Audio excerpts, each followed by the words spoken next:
Actually, what you're doing with the border is remarkable. It has dropped, what, 95%?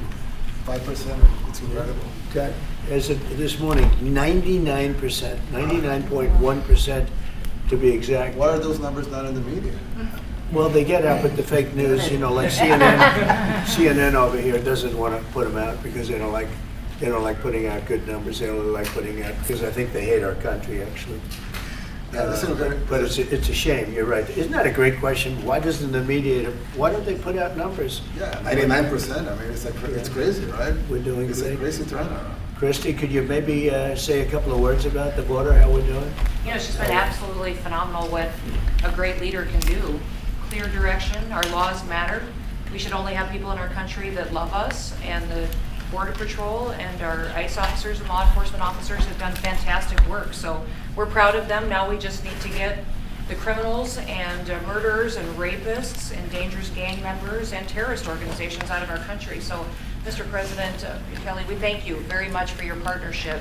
It has been wonderful for us to be able to have somewhere to send the worst of the worst and someone to partner with.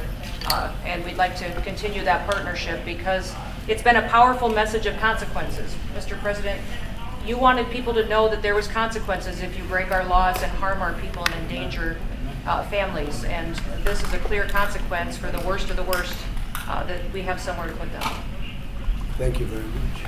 Yeah, we even had this gang member from Venezuela, one of the ones you sent, and we interviewed him just to get some information, etc., from them. And he said, oh, well, I got arrested 6 times, but they released me the 6th time, so I should be released again. And then he said, well, what's the last thing you do? And he said, well, I shot a cop in the leg, but I didn't kill him. I just shot him in the leg. And we're like, this guy was arrested 6 times here in the United States, 6 times. He was released 6 times, and in the he was released 5 times, and the last time he was sent to El Salvador, right? So he's not getting released, but the last time he shot a cop, actually, and he shot him in the leg.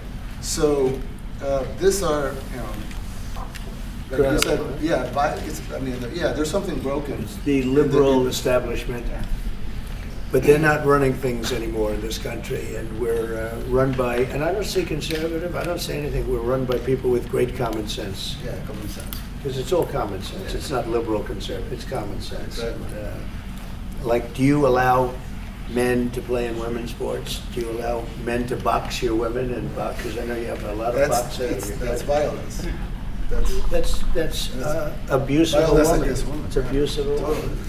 But we have people that fight to the death because they think men should be able to play in women's sports. And some of those sports, it wouldn't matter much, but it still matters. But some of them are very dangerous for women. Some years ago, like I said, a decade ago or so, women rights movements were pressuring so that we enacted specific laws to avoid men abusing women. And I think those laws were great because there were a lot of men abusing women. But now some of the same people are trying to backtrack on that and actually trying to make new laws allowing men to abuse women in sports. So actually, that doesn't make sense. It doesn't make sense. It's crazy. They have weightlifting records, right? Yeah. A woman gets up, lifts weights, she's incredible. A guy gets up and beats her by 100 pounds. What are you going to do? A record that hadn't been broken in 18 years.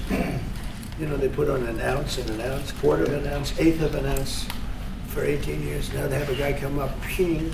The whole thing is crazy. But they continue to fight.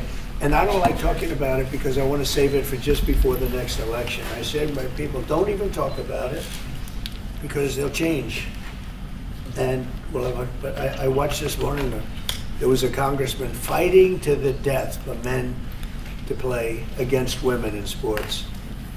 And you say to yourself, why? What are they doing, right? What are they doing? But your country's not too big in that. No, of course not. We're big in protecting women. Good. That's right. It's a very important form of protection, too. And as you can see, most of my cabinet are women, so. That's impressive. Yeah. That's why you and run they're it. not DEI hires or anything. They They're can just be. great at what they do. Right? That's right. This is very impressive. Yeah, This is a first. We've had women, but we've never had 3 of them right here. That's 4 and 3 and men. look who we have.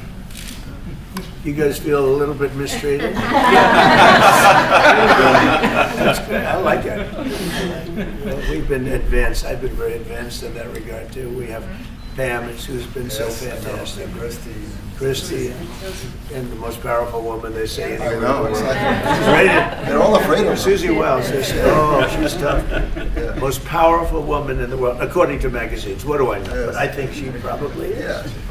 You know, she probably is. Congratulations. And you know, Stephen has done such a great job. We have great He's people. very famous too. But we love working with him. He really lets them have it, right? Yeah, exactly. There's no games. No, no, no.